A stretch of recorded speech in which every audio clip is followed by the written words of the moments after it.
Thank you very much for coming. My name is Randall Hansen. I'm the Director of International Partnerships here at the Monk School and a Professor of European Politics in the Political Science Department. Before I begin, let me thank our generous sponsors, the German Academic Exchange Service, which has been a great friend of Monk and CEAS for decades, CEAS itself, the Center for European and Eurasian Studies, and the Monk School. And I should also, though, say a word of thanks to Cambridge University, because tonight's event is in part the product of a very successful partnership that we've had between CEAS and the Cambridge Research Hub for German Studies.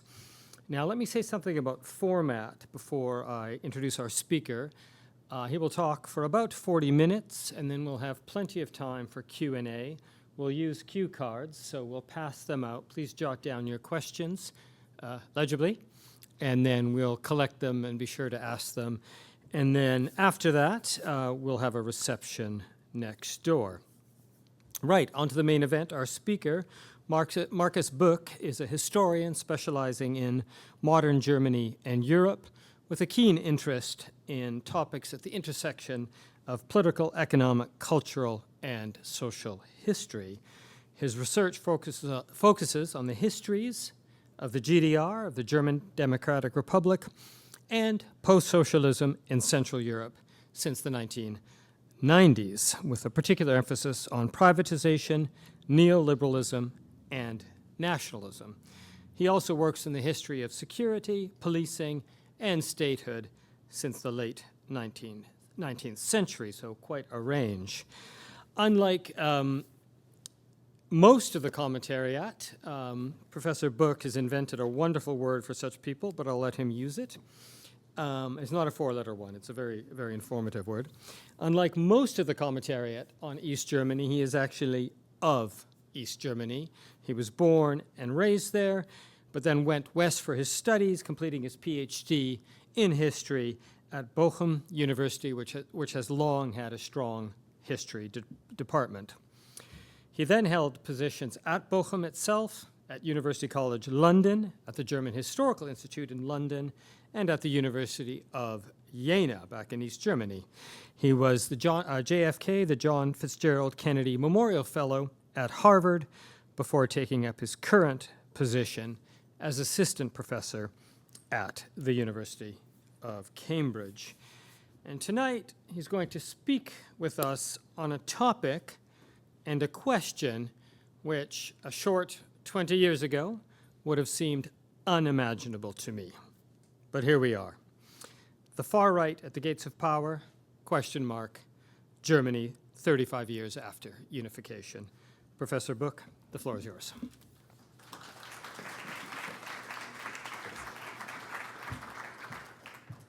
Yeah, thank you so much for having me here. It's a great honor. Just let me get my clock here.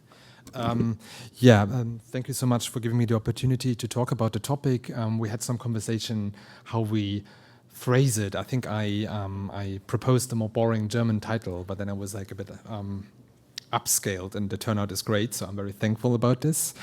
But of course it's a grim topic, and I would even argue maybe 10 years ago it wouldn't have made even sense, a title like this. Maybe 10 years it started to make sense. And I want to try to talk to you, talk this topic through with a strong focus on my own research on East Germany and privatization. And this is something I always use when I present this in a kind of American or like North American context. East Germany as basically the problematic part of Germany.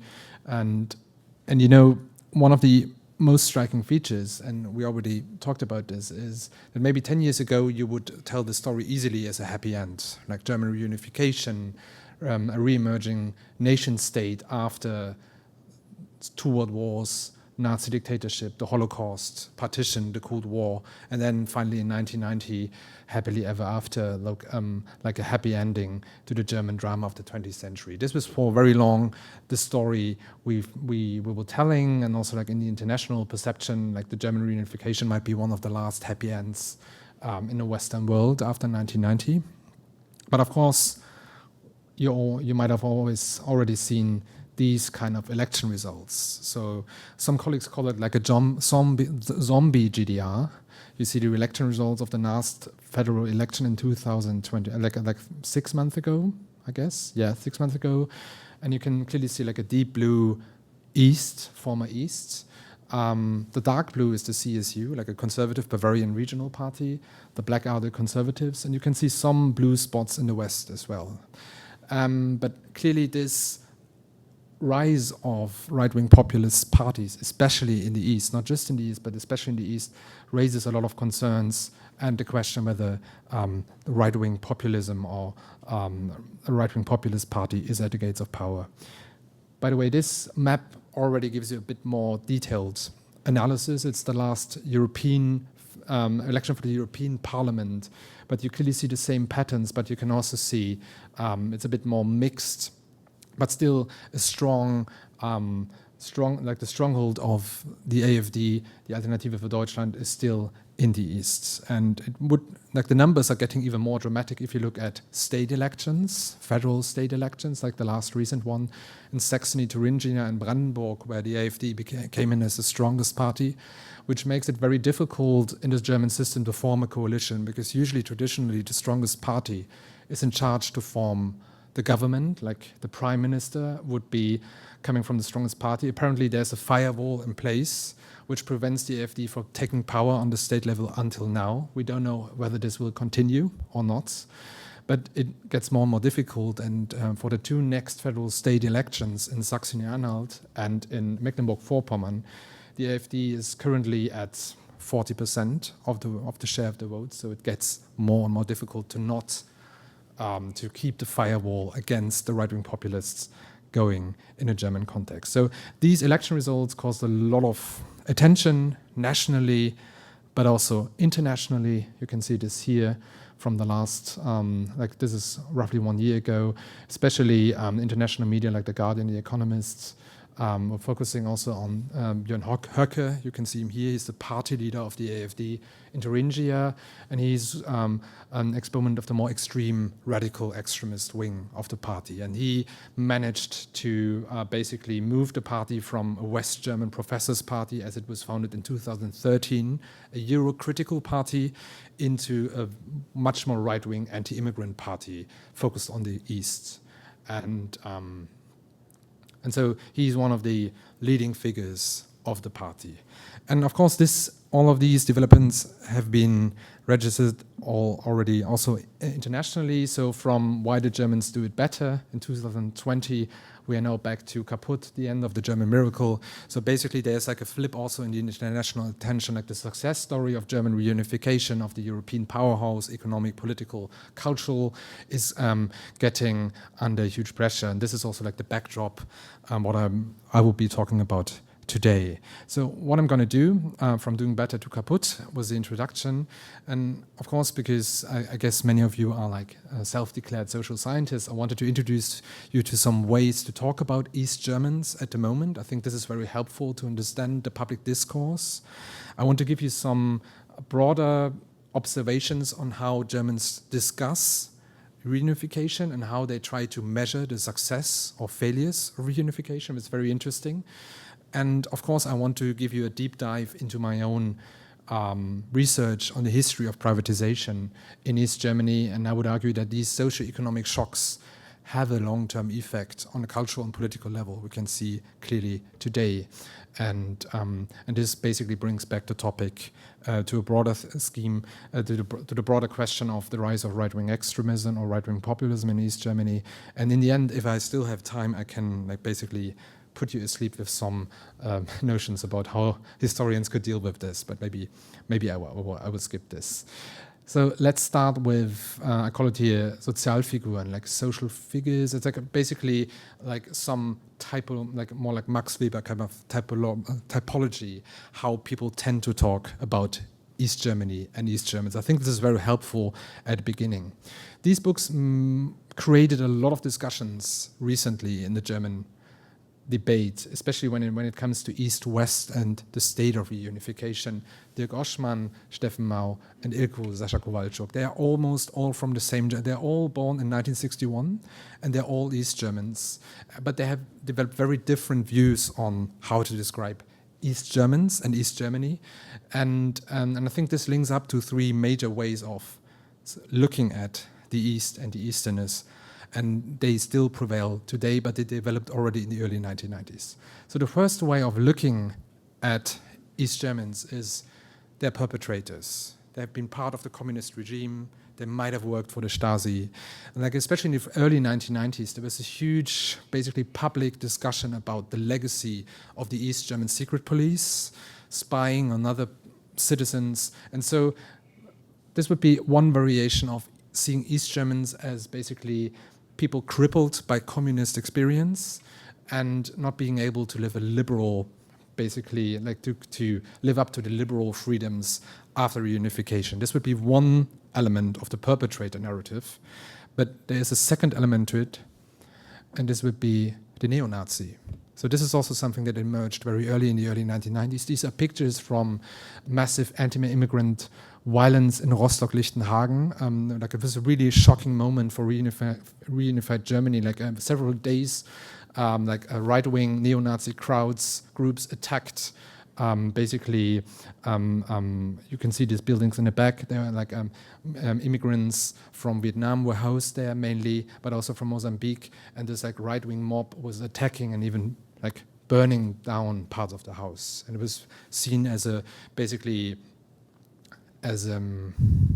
very dramatic point where especially critics from the left, but also anti-racist activists claimed, so this might be the Fourth Reich incoming. So you can see East Germans as former Stasi members maybe on the one hand side, but also maybe as the new neo-Nazis and racists. Another narrative here goes quite the opposite way. So East Germans here are victims. They're victims of capitalism, they're victims of a Western takeover. So basically, they were like naive, dragged into reunification, but they didn't know what they are doing. And this is a very important symbolic protest in the summer of 1993 in Bischofferode, which is a very small village in Thuringia. But it got a lot of international attention. Also, for example, there was a huge article in the Toronto Star I read a couple of years ago. And it was the fight between a community of East German miners, salt miners, and their mining facility was about to be closed. But they started a hunger strike, which is quite unique in the setup. And so this attracted a lot of international attention. These simple East German miners fighting a big coalition of West German, basically Treuhandanstalt, privatization agency, federal government, European Union, Western big capital companies that wanted to close down the mine. And I think I picked this because this is like a good symbol, like a good illustration how you can also look at the East Germans not as perpetrators but as victims of the West. In the same time, in the early 1990s, there was a debate about East Germans basically being lazy and not up to like working hard in a capitalist world, just complaining about their deficiencies and how they're like treated unjustly. And this bled in the late 1990s into something I always tend to mention because it's so weird and also in a way so German, like the so-called pottery debate, the Töpfchendebatte, which was started by Christian Pfeiffer. He was a social scientist from Hanover, West German, maybe I don't need to mention this, but he claimed that through communist socialization effects in early childhood, in the kindergarten, basically East Germans are mentally deformed by socialist ideology. So they can't be free individuals, free to use the liberal freedoms after reunification. You might guess this didn't went down well with many East Germans, but it caused like this kind of almost like biological argument caused like a lot of stir, a lot of debate. What's wrong in the East? What's wrong with the East Germans? And like still we're there at the point where usually East Germans were debated either as perpetrators, as Täter, as the Germans would say, or as victims, Opfer of the West. But at the same time, around the turn of the century, there was also like a broader shift in discourse, which led to the emergence of a third group or third Sozialfigur, talking about the East Germans. These are two very important books, I would say, Ingo Schulze, Clemens Meyer. I think Simple Stories is a German book, but it's also translated into English. And so they try to develop a new perspective on East Germans beyond either being perpetrators of the communist regime or neo-Nazi violence or victims of capitalism, but these perspectives were more focused on the everyday, on the micro level of individual trajectories and faith. And you might know this movie, which was very popular at this point, Goodbye Lenin, which tried to establish this different view. East Germans not either as pushed around or pushing around, but also having agency on the ground level, not black or white, but more gray. And Wolfgang Engler, an East German cultural scientist, professor, he tried at this point to establish a new narrative, a third narrative, as I would argue, the East Germans as a kind of avant-garde, like not like backward or incapable of democracy, but basically being capable of adapting to dramatic changes on an individual level. I'm going to talk about this in a bit.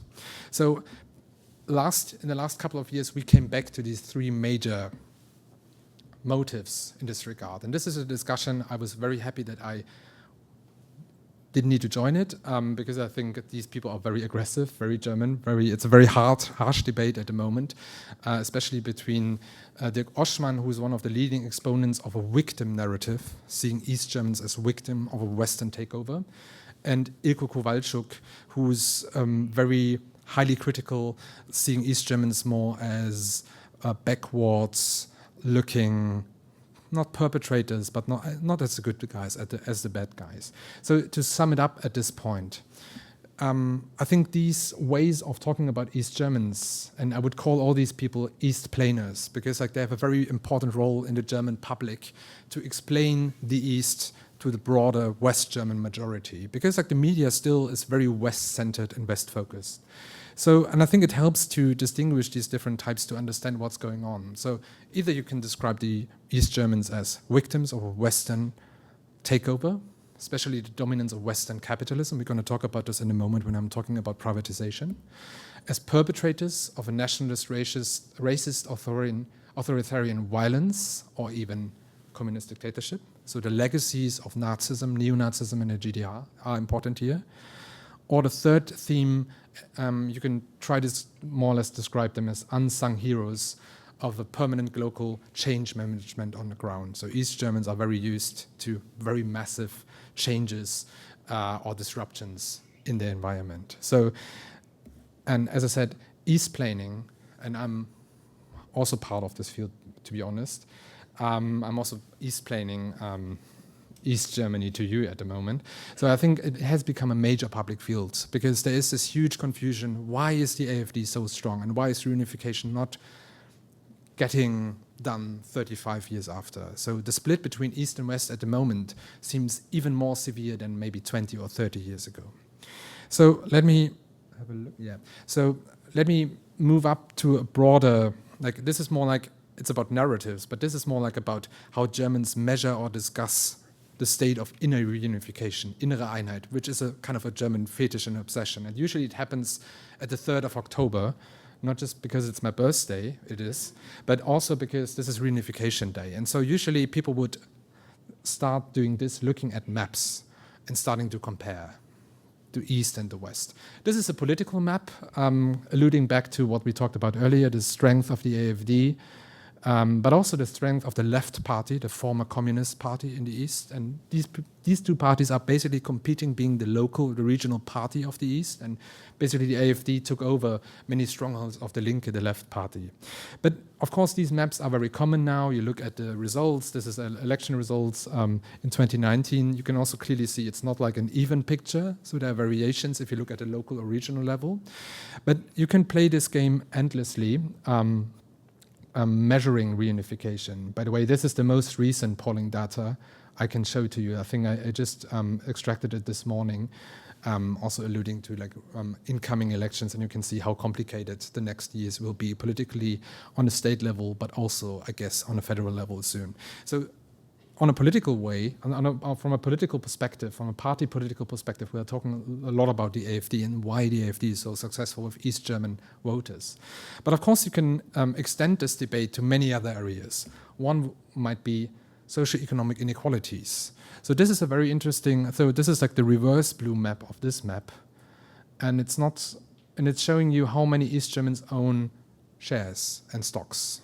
You can clearly see a huge divergence, like a huge gap between, for example, Munich, where like 70% of the population is owning shares or stocks, and even Leipzig, which is one of the most well-off East German cities, one of the more successful lighthouses of transformation, you have below 1%. So huge socioeconomic inequalities. This is another map, I think it's 2 years old. It's about purchasing power. You can see this is like for non-food goods, like everyday grocery goods on the left side. But if you move to more pricey stuff like watches, you can also clearly see that purchasing power, there's a huge difference between East and West. This is a recent study about wealth and poverty. You also can clearly see an East-West divide here, but it's not an even East-West divide. You can see also some areas in the West are quite struck by poverty, like the Ruhr area where I did my PhD. So I wandered from one blue area to the next blue area, but I realized it's too late. So you can see the Ruhr area, like the former post-industrial heart of West Germany, other parts. But also you can clearly see some dots within East Germany that are not poverty-strict, or like they're like quite well off, like the university towns like Leipzig, Jena, Erfurt, Dresden, and of course like the wider Berlin area. So you can see that the picture is quite complicated, but there is something like East-West divide on socioeconomic terms, and also like the green map on the left side, very important. This is about inheritance.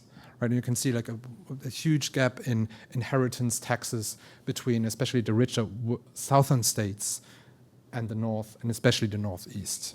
So I can spend the whole evening, and then you will fall asleep at some point. But I'm almost done with my map. So this is a map trying to describe resilience and the capacity to deal with future problems. And also here, blue is not good, green is good.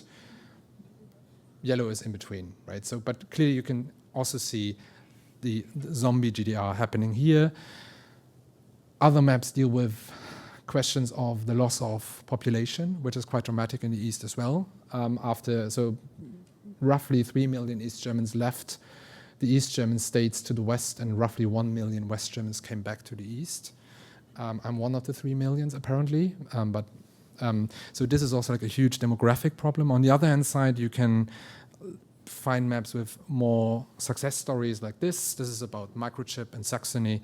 So, my main message here, the picture is quite mixed, and another way to measure inner reunification, of course, is also the question of, I also already mentioned it earlier, right-wing violence and right-wing extremism. Also here you can see something like a shadow GDR, like right-wing violence is much more prevalent in the East. So there is like a pre-story to the rise of the AfD. It's not coming from out of nowhere. And one of the major things, I wanted to put a picture on it, is of course the Nationalsozialistische Untergrund, like the NSU, like a right-wing terror cell active in Germany for almost 10 years and just uncovered in 2011, which is also a massive debate. So as I said, we can we can play this game endlessly about the size of farms and foreigners, disposable income, unemployment, of course.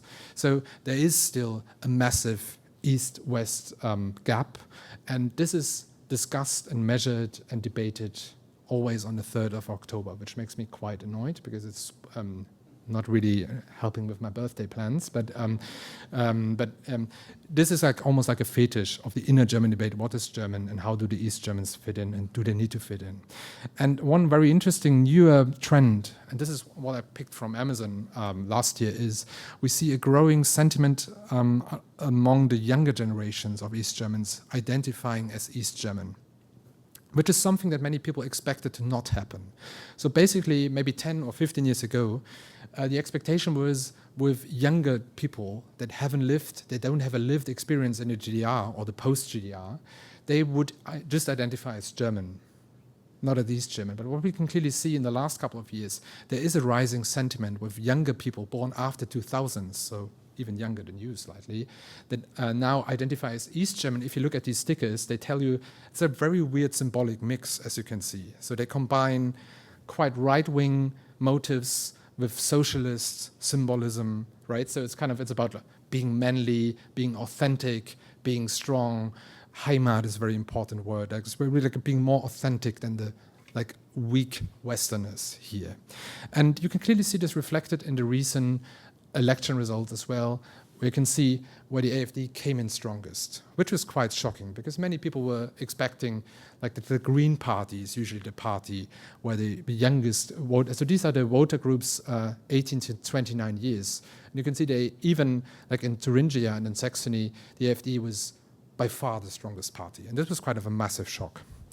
I won't go into these details of the election because I'm also slightly running out of time. But maybe these different spotlights might help you to get what I want to talk about here in this point, because there's a huge question, not about just East-planning, how to describe the East Germans, but how to measure the role of the East in the context of society, German society. And I would argue there are mainly three modes to describe it.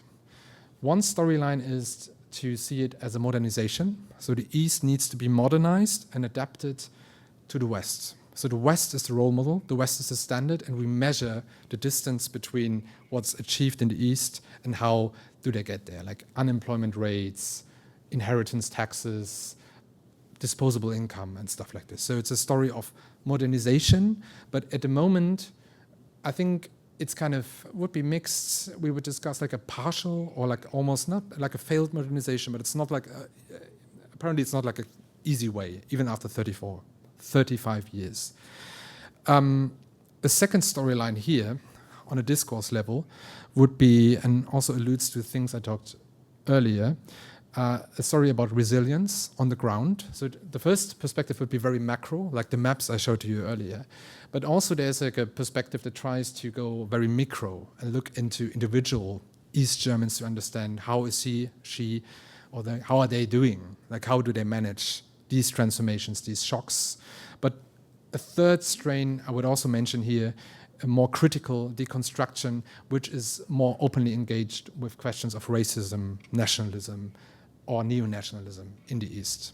So I think if you look at the social science or the broader discourse, this would be the three major ways to engage with East Germany and the state of inner reunification at the moment.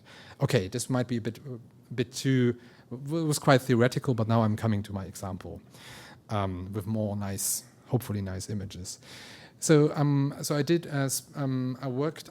If you've ever been in Berlin, you might have seen this I shouldn't judge. This very massive building looks very Nazi because it is very Nazi. It was built for Hermann Göring. He was the aviation ministry, a very famous, one of the biggest buildings in Berlin. It has a fascinating history. So it served Hermann Göring as his aviation ministry. Afterwards, it was used by the Soviets. Afterwards, by the GDR ministries as Haus der Ministerien. But after reunification, they decided that it would be a nice spot to put a major privatization agency in this building. And now it's housing the German Ministry of Finance. So it's still a very important building. So, and it's not a great area of Berlin, but next time you will go. But I spent a lot of time of my life dealing with people who worked there in the early 1990s. And why is this interesting today? Why should we talk about the Treuhand, the trusteeship agency? One of the reasons is this image from 2019. You can see again Björn Höcke of the AfD, and in the back you can see wages, poverty, thanks to the Treuhand. So basically this is a topic that the AfD has captured in a certain way. So basically you can see it here. Maybe even if you barely know German, you can guess what it might mean. Privatization, the Treuhand, the privatization agency, as a trauma of the East Germans. So basically a shock therapy and the impact of shock therapy. And the AfD used this to campaign quite successfully, especially in the East. why is this such an interesting or such a dramatic twist? So this is a picture from early 1990. You can see it's pre-unification, it's after the opening of the wall in November 1989, and basically the postage says Helmut, which is Helmut Kohl, the West German federal chancellor. You will see him in a moment again. You might have seen him before. And he said, take us by the hand and show us the way to the economic miracle land, like Wirtschaftswunderland, and like a huge optimism and euphoria towards reunification in early 1990, like a short route between plant to market economy should be possible. And this was really like a level of expectations in the early 1990s, a lot of euphoria. This is the German currency and economic reunification and on the 1st of July of 1919. So this young guy, and I think that the funny thing is that the outfit would be, people are running around like this in Berlin these days again, which is also also kind of funny, but just looking at this now. But I think there was a huge optimism towards a quick introduction of Western market economy to the East. This was a political promise, and you can see the Federal Minister of Finance, Theo Weigel, here presenting the Deutschmark. So the Deutschmark, the quick introduction of the Deutschmark, the German hard currency to the East, would create something like a second German economic miracle in the 1990s. And you can see the father of the first economic miracle, Ludwig Erhard, up here. So a lot of optimism, a lot of hopes that there would be like an easy way. The story didn't play out like this. This is another picture from early 1991. This is Helmut Kohl, like the Chancellor of Reunification, a conservative politician, very popular for his, especially for the foreign policy he did. You can see these pictures are all early 90s. So you can see him on the left side in Erfurt, on the right side in Halle, and you can guess why he liked it more, just looking at the pictures. But on the left side, you can see it clearly as this father of reunification, this fatherly figure, praised for his diplomatic skills in having not just the Americans and also the British and the French agreeing to reunification, but also the Soviets with Mikhail Gorbachev. On the right-hand side, you can see when he visited Halle, which is very close to Erfurt, and he was confronted with a lot of massive protests against privatization politics. And somebody, a young protester, threw an egg at him. You can still look it up on YouTube, and it's quite, because the chancellor was very massive, very big person, and it needed like 4 Secret Service agents to keep him back from not slapping the guy. It sounds funny, but I think this is a very important picture, but it really symbolizes the downfall from the high hopes and expectations of reunification in 1989, 1990 towards the huge frustration and dissatisfaction of the early 1990s. And other pictures from this time you can see here, these are protests against the Treuhand, against the privatization agency, a massive protest, wave of protests going through the East. I showed you the Bischofferode hunger strike earlier, but you can imagine there were thousands of these protests all over Eastern Germany, and a huge shock experience of unemployment, of deindustrialization, of closures. And also like a dramatic turning point here, for example, like the first president of the Treuhandanstalt, you could see him also here on the right, Detlef Carsten Rohwedder, a West German industrial manager and politician, was shot by the Red Army fraction, RAF, at the 1st of April 1991, like a political assassination, but also his predecessors were basically confronted with a lot of political backlash and criticism. This is Birgit Breuel, the second president of the Treuhandanstalt. She has often been framed as the German Maggie Thatcher, because she was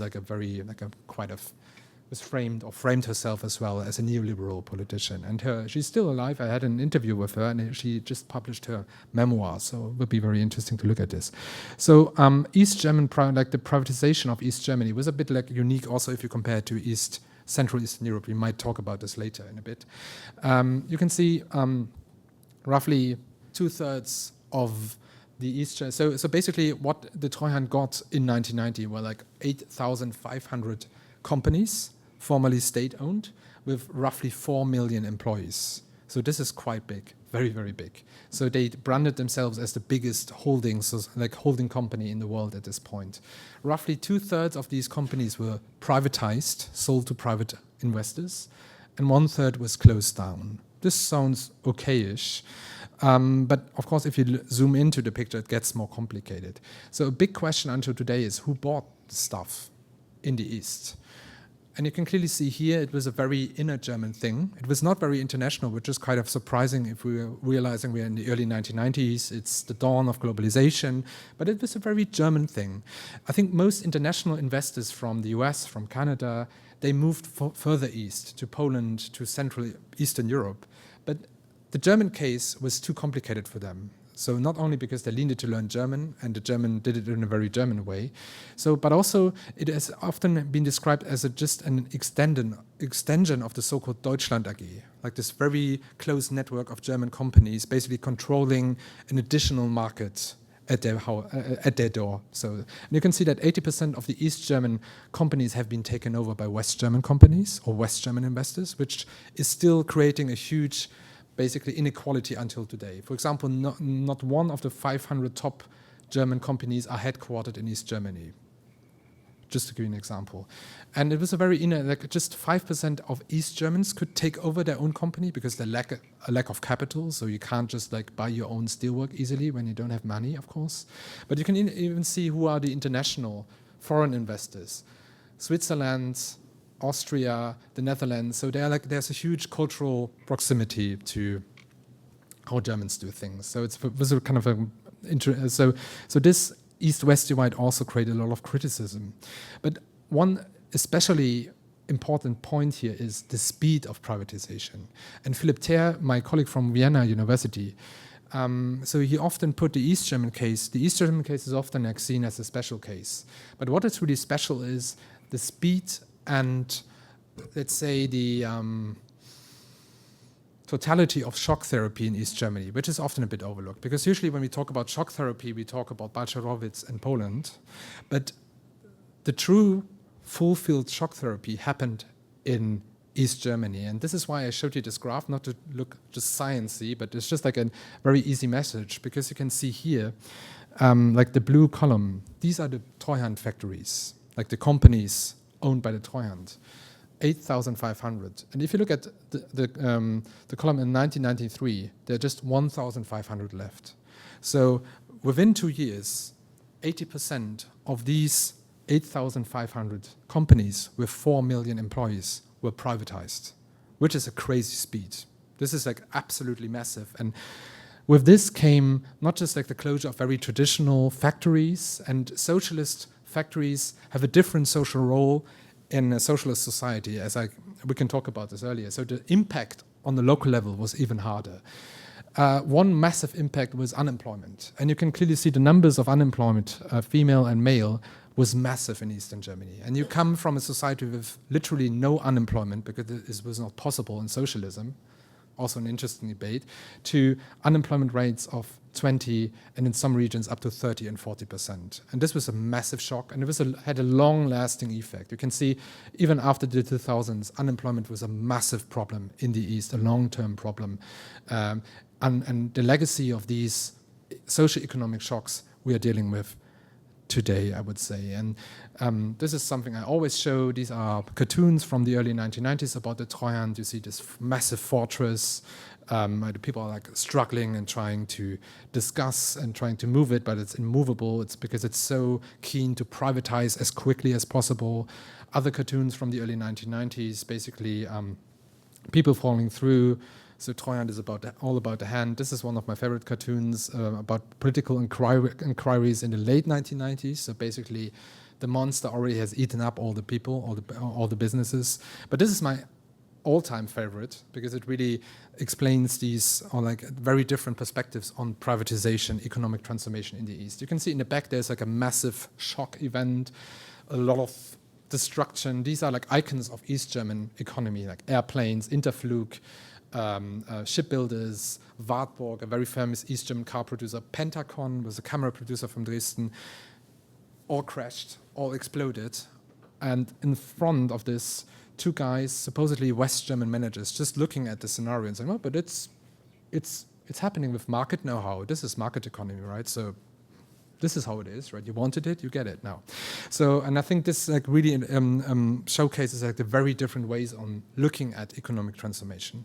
as a success of the markets, of market forces and market dynamics on the one hand side, or as a huge destruction of meanings, of life, of like, also like in symbolic terms.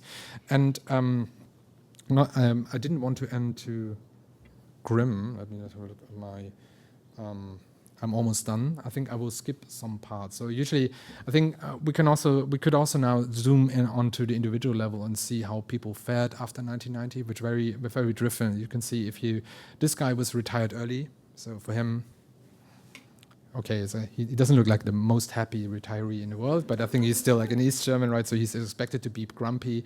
So this is also like continuity, like. You can just say the tapestry is changing. So this is like a lady working in administration. This is a very interesting, like starting as a young, basically, like so this young woman worked in a steel factory, and then she got re-educated as a care worker, for example, but also like success stories like this guy who founded his own company. So these pictures, maybe I should have mentioned this before. The picture on the left side was taken in 1990, like the upper picture was taken in 1994, and this picture was taken in 2000. So basically, one of my favorite books, but it really traces this like different biographical faith. And in my PhD, I deal a lot of these managers of privatization. I don't want to, because I'm running out of time. I don't want to go into detail. A few minutes is okay. Okay. A few minutes means I have a lot of time. No, just kidding. No, I think what I did in my own PhD, just to give you an example about this. So I was looking at these privatization managers. Most of them were West Germans that were leading and managing the Treuhandanstalt in the early 1990s. And I asked myself questions like how did the people think about the process, how to transform a planned economy into a capitalist market economy. I was also trying to grasp how the process of privatization was organized and developed institutionally and politically, but also on the micro level. How did these guys, you can see here, these guys, you see all like mid-50s West German managers were basically perceiving and rationalizing these privatization, like these experiences they had during the privatization process, and how can we turn this hard topic of economic history into a more like cultural history approach. And also, and this leads back to the AFD, what long-term legacies have these socio-economic shocks and experiences created, and with what political consequences. So to end it now, so this is like Birgit Breul, the second president of the Treuhandanstalt, basically closing the Treuhand in December 1994. The funny thing is that they just put up the sign the day before, so she could remove the sign, so it's like a very symbolic act. But as we could show in a study 10 years ago already, the Treuhandanstalt was still and is still very present in Eastern Germany. I don't have time to go into this, but we did public surveys, and we could find that many, especially elderly East Germans, are still very grumpy about privatization and the economic transformation of the East. And this was something that was very fancy 10 years ago. So we were asking 500 people, and you can see like what do the people associate with privatization and the socio-economic transformation. And so to put it very brief, it's not good, right? So the people are very unhappy about it, and they see it as corruption, as a criminal offense, inequality, stealing, sold out, selling out. So it's a very, very bad image. And in recent years, we had massive debates about the legacy of the Treuhandanstalt in socio-economic as cultural terms, and also like younger generations dealing with the topic like theater plays, art exhibitions. So there is a huge legacy to this, and even there's an own Netflix show. So if you really want to get yourself more into this, you can watch A Perfect Crime. I think it was the first German-produced true crime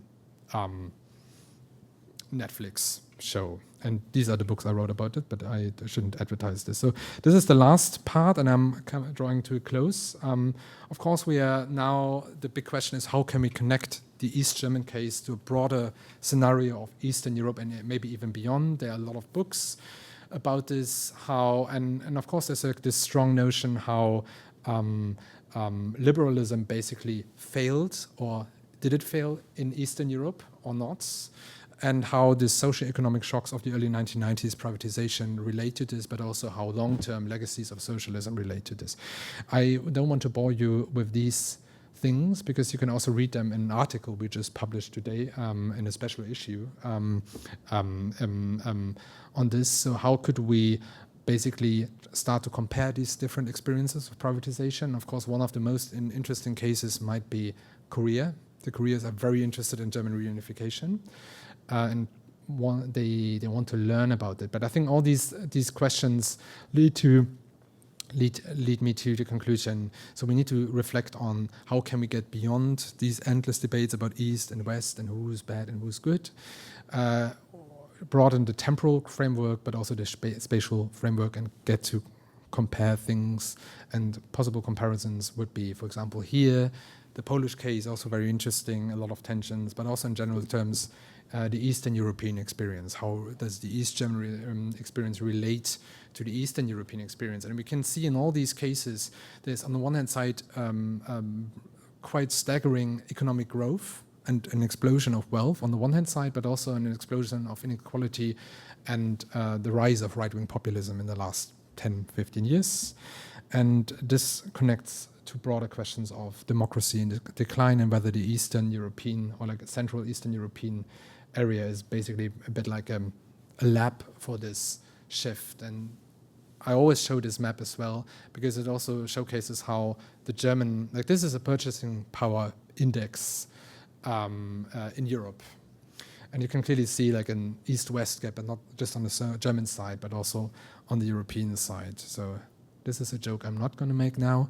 But I think this is something which alludes to broader discussions about regional tensions. And I know that Canada is not alien to these questions between different identities and regional identities and forces like this. So I think I will end this now. So of course, it's about like maybe raising new questions about how we can challenge master narratives, grand narratives of the East, adaptation, how we can dynamize certain notions of topography beyond East-West, how we can put all of this together in something I would always call like the triangle of sadness of modern German history, in between the Nazi past, the GDR, and the colonial past as well, but also how we can analyze East planing as a practice. Okay, so this was a lot of stuff. I'm very happy to take questions and open up for the debate, and I brought a not very funny cartoon in the end, but thank you so much for your attention. I'm really looking forward to your discussion.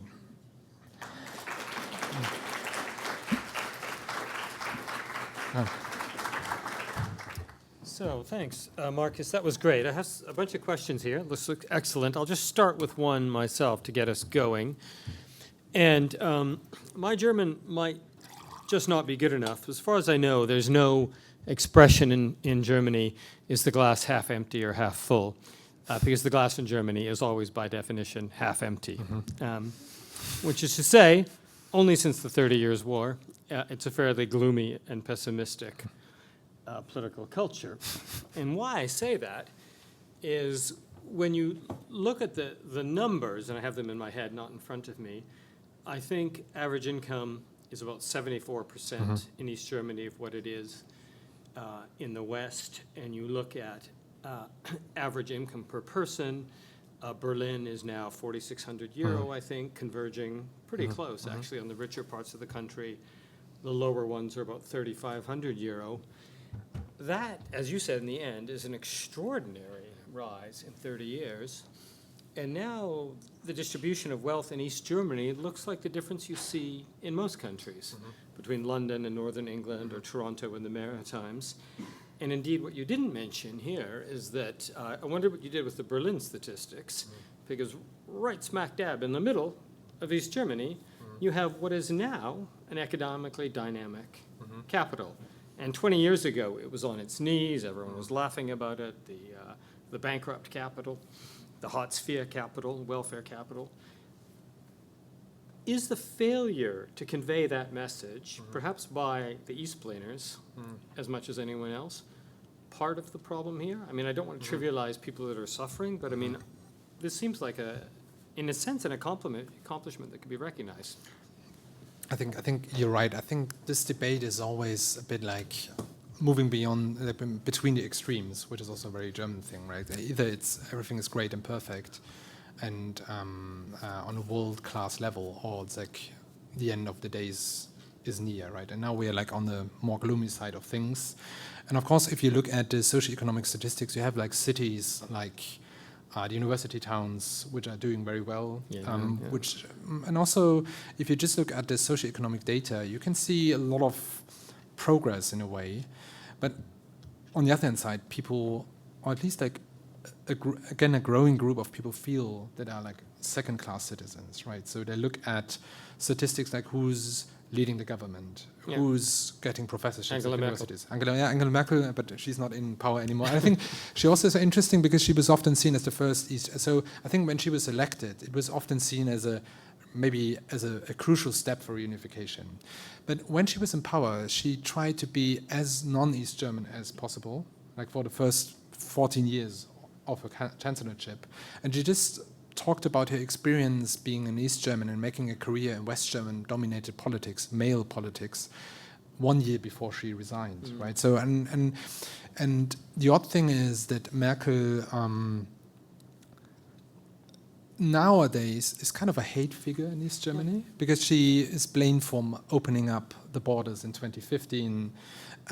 She's also seen as someone who's like basically betraying East German interests by just like adapting to West German elites, right? So,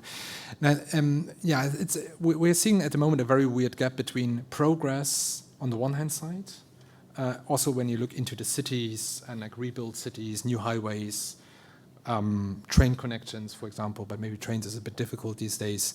But on the other hand side, the people feel alienated from the Western system, and they feel, at least some of them feel threatened by new changes, right? So because you could describe it, there's a middle class, an East German middle class that has emerged, but it's much less wealthy than the West German middle classes. So every major economic shock or political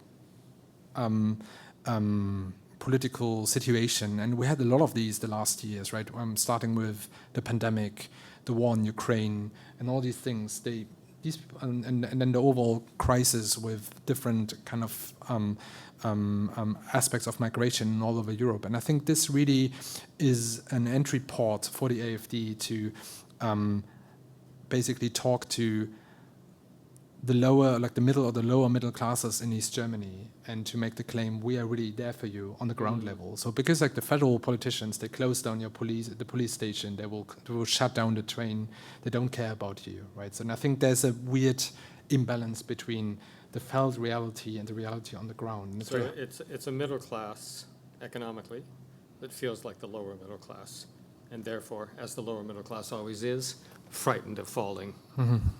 This would be my, not being a political scientist, but I think it would be my one possible explanation. Yeah, great. Perfect. Let's move on to the questions here.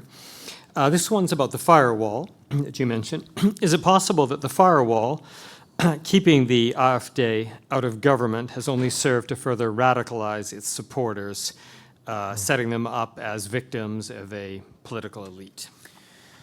Yeah, I think, so the short answer, I would say, in a way, yes. I think it would really help the AfD to portray themselves as like the anti-establishment party, and that the other parties don't want to play with them. And I think for the next couple of years, there will be very tricky questions, how, especially for the Conservative Party, how to deal with the AfD at the moment. So should they keep the firewall, or should they try to work with the AfD? And I think it's a question that's especially tricky against the backdrop of the 20th century German history, right? So because like often the case we might look at is 1933, where conservatives tried to couple up with the Nazi party to basically tame them in power, and as we all know, it didn't went that well, right? Yeah. So and so I think especially for the conservative parties, there will be some very hard decisions, first on the state level. And I think next year we'll see elections in Saxony-Anhalt and Mecklenburg-Vorpommern, where the AfD is projected to be at 35-40%. And so basically, the conservatives are trapped because on the one hand side, there's still the firewall, but on the other hand side, they don't want to cooperate with the post-communist party, like the left party, which is also quite strong in the East. And so one of these firewalls might fall, and this will create a lot of issues. But again, I'm not a political scientist, so I kind of I leave it to more smarter people to. Nonsense. Okay, this is a question about the Treuhand. Did the politicians at the time consider the political consequences of privatization? Were they then worried about all the about losing votes? Sorry, this is me, not the question. Were they worried at all about losing votes then or down the road? Particularly, what was the SPD doing? Yeah, it's a very good question. So I think for the left parties, the center-left parties, reunification was quite a mess because they lost all the crucial elections. So the Social Democrats, which were traditionally very strong in the East, especially in Saxony and Thuringia. These were like the areas where the Social Democratic Party was founded in the 1860s. And so they were quite not as euphoric towards unification as the conservative parties. And so they lost all these crucial elections in East Germany and in Germany in 1990. And of course, they were also against the wall after the end of socialism, right? Because like democratic socialism didn't seem to be the thing of the moment.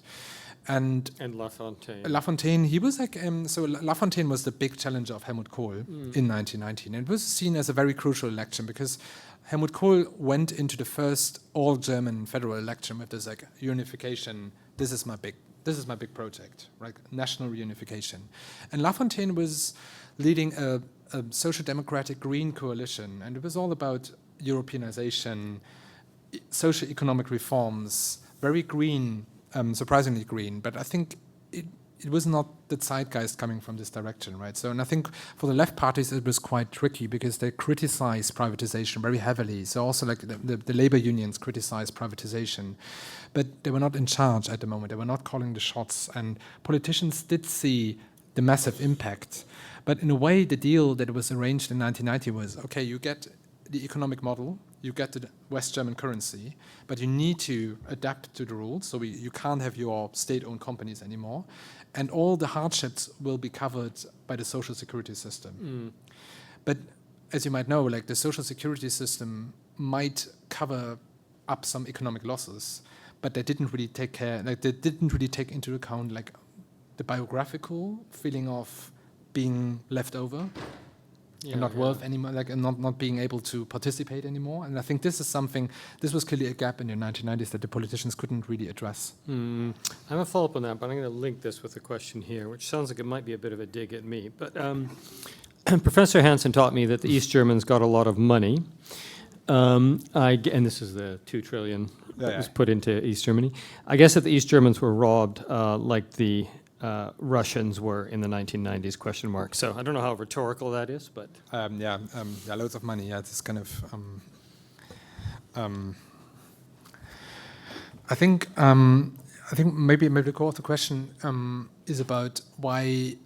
I think one possible scenario for the East would have been more like a Russian-style scenario, right? So that basically old company managers take over their own factories and declare themselves as entrepreneurs. And I think the Treuhand model was successful, at least in this regard, that it prevented this quite radical. So there was no way that former communist managers could just like say, oh, this is my company now, right? So compared to Russian oligarchs, so they prevented this kind of type of privatization. Where all the East German money is, I don't know, but maybe I should ask the pilot of my private jet. Maybe he knows. I mean, the infrastructure is pretty good. Yeah, I think. But I think usually one of the it's a very complicated and very emotional discussion for Germans. For example, when you walk through cities like Leipzig, which is very close to where I grew up, it's very stunning. Like it's completely rebuilt city, very grand Vienne circle homes. It's very massive. It's very lovely to live there. But we know 90% of these flats are owned by West Germans.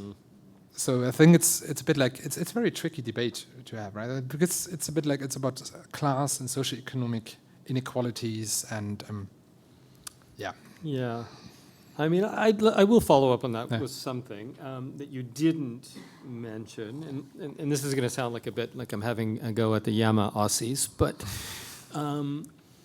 there were two aspects to the economic collapse, and our friend Alexander Reichenbischer and I have argued about this as well. One was the privatization. Okay, so that went wrong, and that was a mistake. But the second was the one-to-one currency exchange, one Ostmark for one Deutsche Mark, West German Mark. And the East Germans were clamoring for that. And the head of the Bundesbank said, this is a disaster. Yeah. A, you're giving away your one economic advantage, which is cheap No labor. measure. And two, this was going to be inflationary. And boom, both of things happened. All the jobs disappeared. You had this brief boom. Inflation took off. The Bundesbank had to crack down, collapse. And there's no, in a sense, personal responsibility for that, because that certainly wasn't the West Germans that were desperate for that policy. It was driven by internal East German politics. No, this is Oder? absolutely. I think I often try to describe, especially this period in early 1990, where the East Germans went to the polls and voted for shock therapy in a way, because they were so craving for the Deutschmark. And I think it was a promise. It was a promise to the Easterners: just stay there, keep on going. Yeah. We will bring you the mark. You don't need to come to the West, because there was a huge. We are also talking about the early 1990s, the asylum debate about migration, very critical. So, and the East Germans were not very. I think something we need to realize that the East Germans were not as well received in the West as you might expect them, right? Because they were often seen as competitors on the labor market, on the housing market as well. So, the Deutschmark was a promise for them. Keep on going in the East, and we will give you a one-to-one exchange rate. And you're completely right. A lot of left politicians, economists said, you can't do this. This is basically economic suicide for East German companies. But Kohl decided that you can't have one country with two different currency levels. So you can't have like a part of Canada where you have a Deutschmarks, or a Canadian dollar for one, and another part of the country where it's just like 1/3 of it, right? Then you need to I think his argument was we would need to we need to close the wall again if we would separate this. And this was a political argument, but all the economists said this will mean a most dramatic shock therapy. And what happened on July the 1st is basically what people economists estimated, like a 300% upward currency shock in the East German economy. So you're right. I think often what you're alluding to, it looks like you're playing a very complicated card game. I know. I'm deciding which. No, I'm not playing solitaire. I'm deciding the order where to ask the questions. No, but I think I often try to describe it more as a Greek tragedy, right? Because East Germans wanted it so much, and they got what they wanted, and they were not very happy with it. Yeah. Very interesting. Okay. I'll ask this one because it needs to be brought on the table. The AfD seems to capitalize off a real issue that many Germans want changed: immigration. Should the main political parties seek drastic immigration reform to lessen the strength of the AfD, and if so, how? Very good question. Luckily, I'm not a politician that needs to solve these issues. I think if you look to the German case, you can see something, what you can see, I think, all over Europe at the moment, with parties on the center-left or center-right struggling how to deal with migration. And you can see it in the UK, for example. This is something I can see every day in France, but also in Germany. And of course, there are different arguments, and because I'm a historian, I can just lay back and wait what happens, and I will know why it happened 20 years in the future, maybe. No, but I think it's a very tricky question, because on the one hand side, we can clearly see, and one argument is, even when the center parties try to be hard on migration, they will always keep on losing out to the more extreme challenges from especially in an era of social media and polarization. And I don't have a good answer to this, to be honest. It's really so the German government tried to be more like especially the new federal government that came in like a couple of months ago, tried to also, for example, introduce border controls at the border between Germany and Poland, like within the Schengen area, which is quite a big blow to the Schengen principle, right? But it doesn't really seem to, it's more like a symbolic way of signaling. So the era of mass migration is over, but I don't know. Oh, yeah, it's complete. I mean, these border police walk down the train and yeah. look at everyone and leave. Yeah. Unless you're black, and then they ask you Yeah, for yeah, of course. your ID. So this goes to the issue of Die Linke, and this is something we also discussed in class. Your talk helps us understand why East Germans might turn to the far left or the far right, but a puzzle remains. What explains the recent shift in support from the left to the AfD? And the second question, are broad comparisons of democracy decline as such a fool's errand given such variation in conditions, history, and so on? So as part of the first question, and we discussed this in class with many students here, when you look at northeastern France, that communist vote has also just flipped over to the national rally. Yeah. So this isn't by any means a particularly German experience. It's also something that Eribon described in his book for France, for example. In a way, yes, because it's almost like a textbook example, because the post-communist left party was very strong in the East in the 90s, in the 2000s. So basically this was the party of the East that really played with this Eastern identity, and they were quite successful, like 20-30% of the vote, and they claimed to be like the voice of the East. And at some point, and also like they were very strong in criticizing the Treuhand, by the way. So I think often it was a bit like their political life support, really to go hard on privatization. But in the early 20, like but the left party lost this appeal to represent the East properly in the last 10 years. So they're still quite strong in the East, but I think the AfD has taken over this image of we are fighting for East German interests, and we were like the true representatives of the issues of the local people on the ground. Okay, I'll act, in a sense, a direct follow-up on that. How are we doing? I might group the questions because I want to make sure we get them all in. So could we hear more about East Germany's communist past and the negative images that the ghosts of the Soviet era have on the culture and mistrust in politics? So how many hours do we got still? Yeah. I think it's super important. All right, but let me put two in here, because this is another historical question. Lots of history in Germany. To what extent can the rise of the AfD in the former DDR be attributed to divergent narratives about the Nazi era? I taught all my students Vergangenheitsbewältigung, which they now can say confidently. Divergent narratives about the Nazi era between East and West, and and it's here, look at that, well done. What were the main differences between Western Vergangenheitsbewältigung and Eastern views of individual responsibility for the Nazi era? Vielen Dank. Oh, great. So hats off to that student. Very, very, very good. Feel a bit like in an exam situation now. I think these are all very, very, very interesting and very, very big questions. I think, yes, how the West Germans dealt or didn't deal with their Nazi past in the 1950s and 60s was something that was very present in the 1990s. So people felt like now we need to really do it properly, right? So because on the one hand side, Vergangenheitsbewältigung was seen as a success. Coming for the non-German speakers, coming to terms with your coming to terms with the past, yes.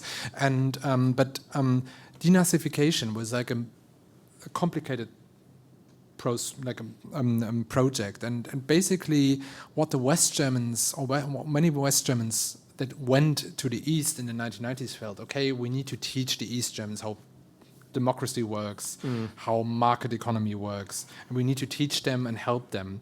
But also people felt we need to reckon with the communist past. So it was a complicated situation, but also in a way quite paternalistic, especially when you look at the people and look at this. Today, I think there's this huge, there are two major explanations why the East Germans are still grappling with these issues. One would link to what the first question alluded to the legacy of the GDR and socialists, like the socialist legacy, mentalities, growing up in socialism. So this would be one major explanation why the East is still different from the West. And the second opposing school would claim that the shock experience of privatization and neoliberalism in the 1990s basically impacted the people much more than the socialist legacy has, right? So, and I think as an historian, I would say it's like we don't need to pick one, right? The one camp. We can create a more complex explanation, but I think we could have one could have a very long debate about how the legacies of National Socialism and state communism looms still very large. Yeah, we like to rank in the social sciences, but you'd say it's more, from what you're saying, more economics than history is the. I wouldn't see this as an opposite, right? So No, I think we can get like social. I think I'm often like in my work, and I also want to highlight that these socioeconomic disruptions are reflected also clearly in cultural ramifications. Like they have strong cultural ramifications, and I think this is something you can clearly see in the East German example. Like as you said in the beginning, the people are quite well off.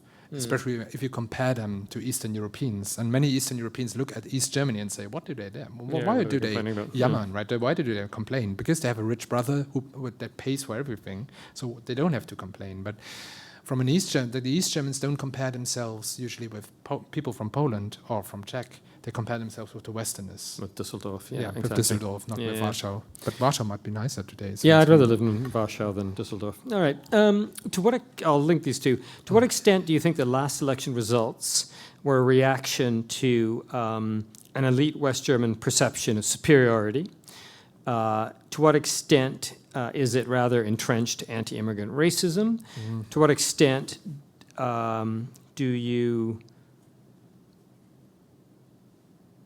I think, sorry, a bit of trouble with handwriting. I think the question is, to what extent does this mimic anti-elite sentiments in North America? So again, the question of whether this isn't global. Was the East Germans' overwhelming support for the AfD in 2025, the federal election, a protest vote? And is there any chance for the region to vote for more centrist parties? And what do you think about North Rhine-Westphalia, the electoral results there, tripling the result? One of our MA students, I think. Great. Also great big questions. You'll have to answer them quickly because we have a few hours to get through. The time we're running short of time, but the questions are getting bigger and bigger. That's the usual thing, a usual drama on an academic, like on an evening like this. I don't know. Should I be a bit more optimistic or pessimistic at the end? But we're getting some drinks soon, so I don't need to be optimistic, so people can help themselves. I think it was not just a protest vote, for example, like to address one of the questions. I think the issues here are more structural and more long-term, and I think the bad news is I don't think that there's a magic wand. You can just... I think at the moment, the German government changed strategy quite dramatically from austerity to throwing money at the problems, right? So basically there's like a lot of money flowing towards the East at the moment, but I'm not too sure if this just helps because there's also like this feeling of non-representation. So many East Germans don't feel represented. Like also if you look at the current federal government, you've got like 2 East Germans out of 20 ministers or something, so it's not very helpful. So I think it's not just a protest vote. It also, I think we recently published a yearbook on transformation studies, and I think we explored more the theme. We went more to the theme rural against metropolitan areas, which is clearly also something we can see in other countries like the UK. I guess also in Canada, the US. So I think I would also, coming back to the first question, I think, yes, there are some patterns we can clearly also see in the US, like with East German regional identity against elites and supporting, but what the AfD is at the moment lacking is Donald Trump. And I think this, if the AfD would create a leadership that is in a way charismatic, the situation would be much different. So I think at the moment, the odd thing is, if you look at what's happening, the AfD doesn't need to do anything, right? They don't do very well. They're not very good at what they are doing. They just sit back and wait, and the numbers are rising, right? So they don't have a Le Pen, they don't have a Nigel Farage, right? So, but I don't want to be too gloomy. There might be some other people that know how to tame them better. Okay, great. These are a couple. I like these questions because these sound like they come out of things we've discussed in class. What was what was the institutional political relationship between the Treuhand and the broader government, and how did this shape the legislature, the legislative democratic decision-making process with regards to privatization? It's kind of a fascinating question. How was it embedded in the broader state? And this is a very interesting one. How does the AfD perform at the administrative level? Is there any evidence of good administration in the sense that they're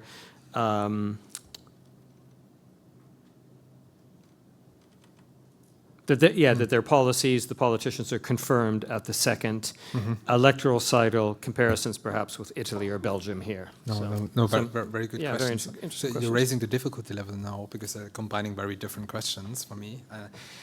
All about institutions, though. Yeah. No, the first question. So the Treuhand was a federal agency controlled by the finance ministry. So basically on this level, it was a state agency run by the federal government. But, and the big but here is, the Treuhandanstalt itself and its managers, and it's something I described in my own works, they saw themselves as an independent, managerial, entrepreneurial body. So they didn't want to be a ministry for reunification.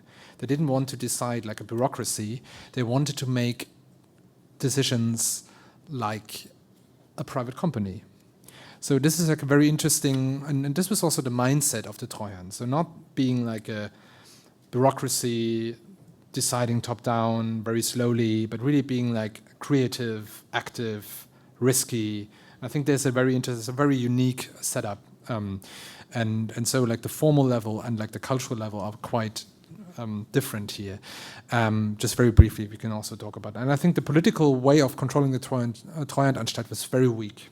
So the parliament couldn't really look into what's happening because it was happening so fast, so quickly, and there was not any way that, for example, the Bundestag could be seriously involved in decisions of privatization because they just started the inquiries in 1993, and as I have shown you on the graph, most of the things were gone by this moment. And the second question was about AfD in power, right? So how did they perform? Are they at all competent administrators? I think in the when we look at the history of far right parties in Germany in the last 40, 50 years, there was a quite, what was often a bit,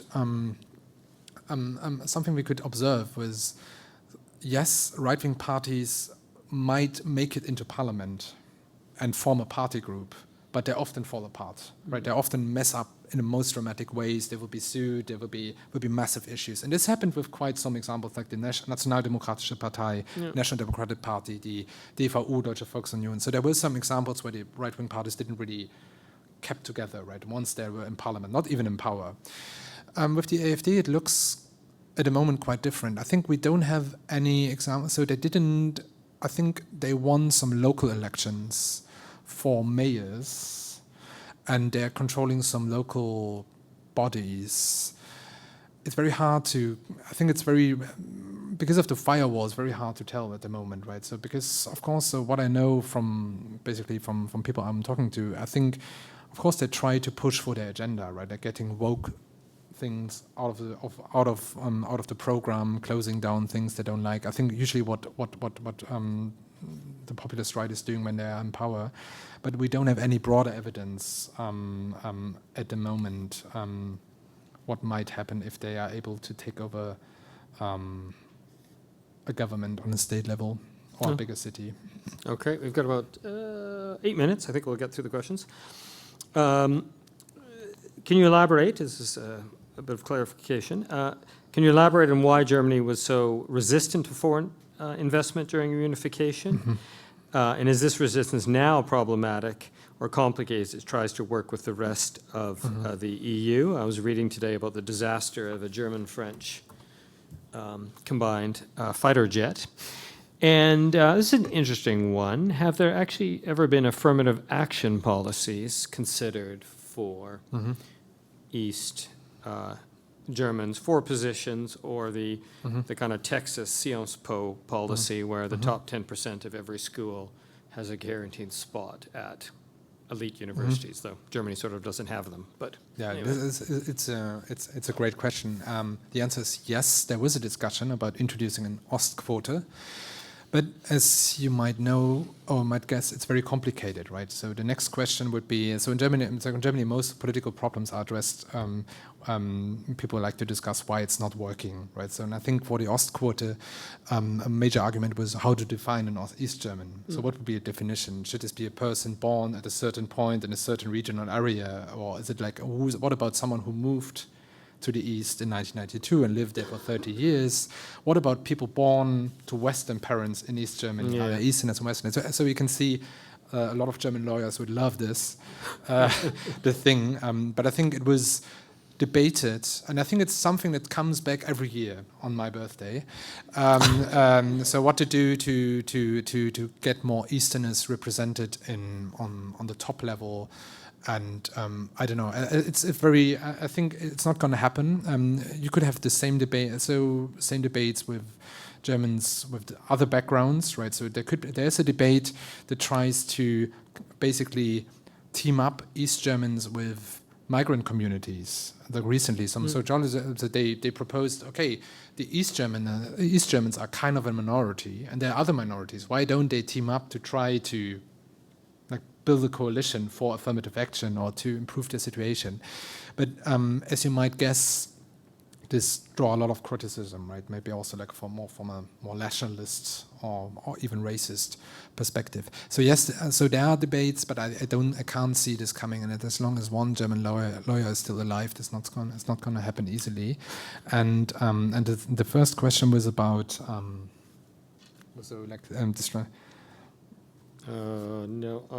foreign investment. Yeah, foreign investment. Also, so really, I think the Treuhand and the privatization process, they changed their attitude towards foreign investment in 1992 for a very simple reason. Because in the first round of high-speed privatization in 1991, 1992, a lot of West German companies basically checked the East German companies and decided whether they take over the company or not. But at the same point, like after 1992, it was quite clear that there would be no more German investors, West German investors, like going into the East German market. And then the Treuhandanstalt started to shift and started to reach out to more like foreign investment, like to investment banks, American banks, to attract French or big international investors into the German market. So basically, they tried to lure them in because they realized we can't close down this factory. And so this is why they kind of changed their attitude toward international investment. But still, there was if you read through the papers, and for example, the Toronto Star, you can clearly see from international perspective, this was way too complicated. And like a lot of people, like a lot of international investors said, what the Treuhand is doing and what the Germans are doing, we can't understand it. It's so complicated. The contracts are so complicated. The rules are so complicated. The language is complicated. Why should we bother, right? So we can just go to Poland and try to make business there, right? So. Yeah, we talked about Britain today and Brexit, and I was a bit hard on the poor British, but one thing that we didn't say in class, and I think of us now, is the British were actually fantastically good at the economics of the European Union. Yeah. They didn't give a damn over the fact that there was no British car anymore. Yeah. And in Germany, this is less the case. All right, I'm going to group these. These are the last ones. These look back. What role does memory, or the lack of, play, and particularly memory of the Soviet Union, post-communism? Is Germany different from other Eastern European countries? To what degree do you see the rise of the far right due to public annoyance with the status quo? Are we in, I'm summarizing a bit, sorry, are we in a kind of 1930s moment? Frustration with, we say Hindenburg here, but we could add Brüning to that. Looking forward, given the AfD's rhetoric of alienation from educational and intellectual hubs such as Hertie and Berlin that are supportive of the EU, in what way do you believe that these institutions can tackle this rhetoric of alienation? It's an interesting question. And really broad canvas here. Someone who knows your work. You've written on the history of policing and statehood since the late 19th century. What parallels do you see between post-socialist policing reforms and earlier state-building projects. So. Wow, it's coming from all directions now. Yeah, It's yeah. kind of really like And you have 2 like minutes. 2 minutes. Yeah, it's kind of really like a difficulty is rising. So remind me of the first one. So memory. I think memory is very, very crucial to understand these things. And it was, I think we did the first studies like 10 years ago to see how privatization affected East German memory culture, because for a long, it was a non-topic. I think just at the moment we are like embracing these experiences and memories of post-socialism in East Germany, and it's very helpful to understand the grievances of at least like the elderly people. But I think even if the grandparents and parents are grumpy, we can clearly see like an inner familiar, like basically communication about this East German grumpiness, right? So memory is very crucial, but East Germany is always the special case within the post-Soviet or like the post-socialist area, right? Because the East Germans always don't really fit in to the big buzz. So always when I'm at a big conference with scholars from Poland, and it's always like a bit like, you know, East Germany is special. So the second question was about... It was about, are we in a 1930s moment? Yeah, your work on also state and policing, and what role can the Hatties of the world Okay. Also like a 1930s moment, I hope not, to be honest. I don't know, but I think often like the comparison with 1933 might be a bit too much, I would say. I think because we're in a very difficult, like a very different historical situation, so I wouldn't go down this road. I would be more skeptical and really look into it. Like there are different issues, different problems, very, very, very, very big problems, but I think I wouldn't go, I think it's not like a National Socialist takeover is imminent. I wouldn't see this at the moment. And can Hertie rescue us? for 14,000 euro per I year? think it always is about. I think one of the major issues at the moment is something that I would call is that people, like, I think the AfD is also feeding on a sentiment that is anti-elite and anti-technocratic. And I think at the moment we can see in the federal government the reaction to this anti-technocratic vibe on the ground, so they are not interested in what we are doing, what we are feeling and so on, is more technocracy. And I think this is the problem, right? So I'm a bit hesitant when it comes to Berlin think tanks thinking about the next big thing, driving out into the countryside, having one debate event and everything is fine, right? I think it's a bit naive, but I'm a bit nasty maybe in this point.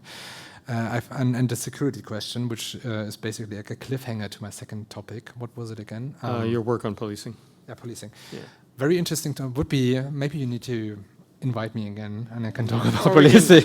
Whoever asked that question can come up to the speaker. Yeah. So you need to reveal yourself. But these were great questions, and I was amazed how you raised the difficulty level to combine the questions. But I think all are great questions, and you must have a great seminar, by the way. Yeah, it's a 300 level European politics class, and let me add that as well. Firstly, let me thank you for an outstanding talk, and let me thank all of you. I've been doing this for more years than I'd like to remember, and this was, I think, the finest set of questions I had. So congratulations to all of you. Thanks to our speaker, and food and drink await us next door.